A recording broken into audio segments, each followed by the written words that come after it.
Herzlich willkommen zu einem sehr nebligen Car Review vom brandneuen E5008 GT Top-Version.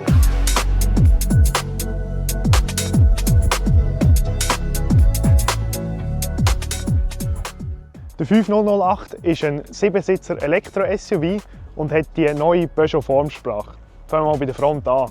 Wir haben hier die minimalistischen Lichter hier mit den Tagfahrkrallen aus dem neuen Logo übernommen. Weitergeführt über die coole Front, die eigentlich von der Wagenfarbe zum Grill übergeht. Das Peugeot-Logo, das neue und 5008, dass man gerade sieht, was man da überhaupt hat.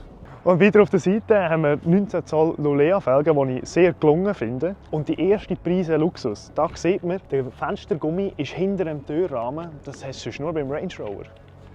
Weiter geht es hier, die grosse Elektro-Ladeklappe, die du eigentlich nicht übersehen kannst, wo das Auto in 30 Minuten von 20 bis 80 gefüllt hast, plus 500 km Reichweite in der Basisversion und über 600 in der GT-Version, so wie er da steht. Kommen wir jetzt zu dem schönen Heck. Um den Kofferraum aufzumachen, können wir schön unten durchginken. Das ist besser, weil wenn ich es normal müsste, den Knopf drücken, würdest du ein bisschen die Finger dreckig machen im Winter. Der Kofferraum hat 748 Liter Volumen mit der hintersten Reihe unten. Da hat es noch ein Platz für Ladekabel und die Abdeckung. Ja. Nicht ganz einfach zum Zumachen, aber wir haben es geschafft. Dann haben wir die dritte Sitzreihe, für wenn die Kids mit den Kollegen irgendwie ins Alpenmare gehen oder so. Haben wir da noch mal Platz. Ja, probieren wir mal aus, oder? Mit 1,88 nicht ganz einfach, aber es geht. Was haben wir da hinten alles? Wir haben einen 12-Volt-Anschluss, für das Kind ihren Nintendo Switch laden können. Und da hinten hat es etwas, das könnte ein Getränkehalter sein, aber ja, wenn der Bremse ist, geht das Getränk raus. Aber es ist, wenigstens kann man irgendwie etwas Kleines rein tun. Die dritte Sitzreihe, ja, wie soll ich sagen, Simon, probier mal reinzuhocken. Schauen wir mal, er ist jetzt relativ weit vorne, wenn er jetzt hinterher kommt. Dann geht es nicht mehr als Erwachsener. Aber du, für Kind ist es eigentlich noch recht lustig da hinten. Und wenn du das Kind doch einmal daheim lassen kannst du richtig viel Platz machen, wenn du die Hebel ziehst und das Seil, dann hat der Kofferraum nachher über 1800 Liter Platz. Und dann kannst du da vorne wie in einer S-Klasse sitzen, ich sag's dir. Oh, richtig angenehm da vorne. Was es noch angenehmer macht, ich kann über den gleichen Hebel, wie ich runtergeklappt habe, sitze, kann ich dann auch ein bisschen zurücklehnen. Zusätzlich mit der 3-Zonen Klimaautomatik kann ich mir da einstellen, wie es mir gerade passt. Nochmal eine Prise Luxus mit Sitzheizung. Da kann ich Sonnenrolle rauf tun, wenn es mich nicht zu fest blendet oder so. Kopffreiheit habe ich auch genug, eben 1,88 Meter. Einfach wahrscheinlich, wenn dann noch jemand weiter da hockt, wird es dann vielleicht ein bisschen eng. Aber ich würde sagen, sehr angenehm da zum Sitzen. So, um den roten Faden hier durchzuziehen, müssen wir jetzt halt auch noch mal durchsteigen, hat der Videograf gesagt. Also machen wir das halt. So, jetzt sind wir am Fahrersitz. Der wichtigste Ort, wenn man das Auto kauft. Ich zeige ich jetzt ein paar Sachen. Natürlich das Wichtigste für den Fahrer, schön sportliches Steuerrad. Obwohl eigentlich ist das Auto nicht unbedingt zum sportlichen Fahren gedacht, aber fühlt sich gut an. Das einzige Problem, wenn du ein bisschen locker fährst und so, siehst nicht, wie schnell du fährst, oder? Hast du die Hand drin. Aber du kannst ja auch normal fahren und das ist kein Problem. Wie es sich gehört, im 2024 sind ja alle Autointerieur schön futuristisch. Das aber sehr speziell mit einem schwebenden Cockpit, vorne mit Tacho-Anzeige und so weiter, rechts Infotainment. Ich muss sagen, von der Verarbeitung her ist es wunderschön. Du hast da ganz viele Materialien, es ist ja natürlich alles ökologisch, kein Leder da drin, aber es fühlt sich alles sehr wertig an. Und es knarzt auch nicht, oder? Das ist doch super. Das schöne Abstand vom Beifahrer ist, haben wir hier eine schöne hohe Mittelkonsole mit ganz viel Stauraum. Da zum Beispiel, wenn du ganz vorne langst, kannst du sogar noch ein Hebel drüllen, dass es ein bisschen kühlt. Das heisst, da kannst du deine Getränke ein bisschen kühlen lassen. Da 2 Cupholders und da fast noch ein bisschen versteckt. Noch mehr Stauraum, plus nochmal zum Laden und so weiter. Also da hat es richtig viel Platz. Da vorne kannst du dein Handy rein tun, zum Chargen.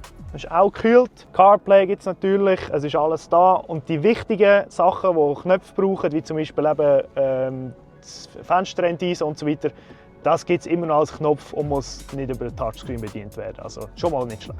Für alles andere brauchst du den Touchscreen. Der ist aber sehr responsive und ist einfach zum Bedienen.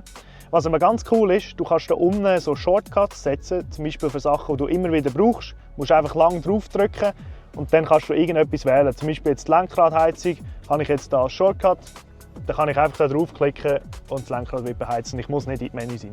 Im Sommer brauche ich keine Lenkradheizung, dafür möchte ich vielleicht ein bisschen die Sonne geniessen.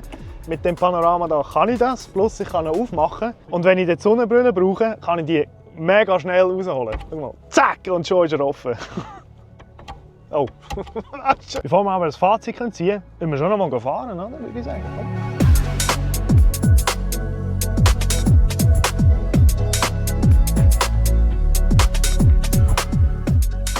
So, jetzt sind wir im 5008 GT am Fahren. Ich muss sagen, die Sitze sind brutal bequem.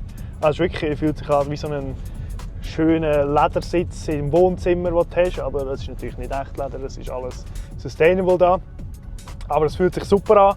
Das Lenkrad finde ich echt noch cool, dass es so klein ist und es fühlt sich so ein bisschen, ja, sehr sportlich an. Und wir haben auch einen Sportmodus. Ich muss aber ganz ehrlich sein, wirklich sportlich sind wir mit dem nicht unterwegs. Oder? Wir haben 210 PS jetzt in der Elektro-Variante, das ist eigentlich das Topmodell. Und 9,8 Sekunden auf 100, ja, gewünscht kein Rennen. Oder? Aber für das ist das Auto nicht da. Es ist da, um gemütlich unterwegs zu sein, sich wohlfühlen. Und ich muss sagen, das ist wirklich sehr angenehm da drin. Du hast alles schön in Reichweite, all deine Funktionen, die du brauchst. Es ist bequem. Es ist overall einfach ein angenehmes Auto.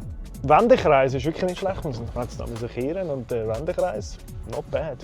Was noch wichtig zu erwähnen ist, selbst in der Elektroversion haben wir nur Frontantrieb. Das heisst kein Allrad. Wenn man sich natürlich in der Schweiz nur im Unterland bewegt und nicht in die Berge geht, dann ist das natürlich kein Problem.